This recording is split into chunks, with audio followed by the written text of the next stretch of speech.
အနုပညာလောကမှာမျက်နှာငယ်အောင်လှုပ်ကြတဲ့ Toxic fan တွေကိုပြတ်သားစွာသတိပေးလာတဲ့အောင်စပူပရိသတ်ကြီးအချစ်တော်မင်းသားလေးအောင်စပူကတော့ဂုံလျှော်ဂုံတိုက်လုပ်နေကြတဲ့ fan တွေကိုအခုလိုပဲပြတ်သားစွာပြောလာခဲ့တာဖြစ်ပါတယ်နော်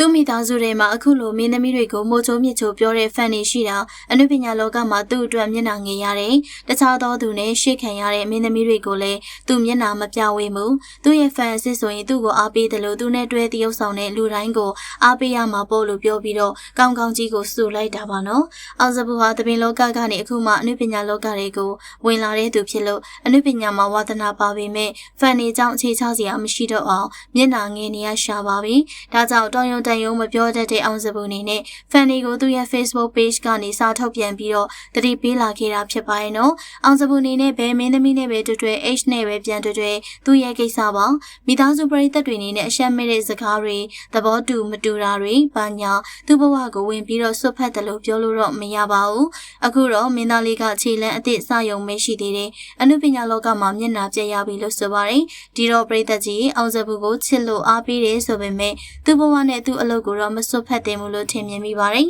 မင်းသားအောင်စပူနေနဲ့အတော်လေးအရှက်ရပြီးစိတ်ညစ်ကငိုနေခဲ့တယ်လို့လည်းသိရပါတယ်မှတ်ချက်လေးတွေကိုလည်းပြောပြခဲ့ကြပါအောင်ရှင်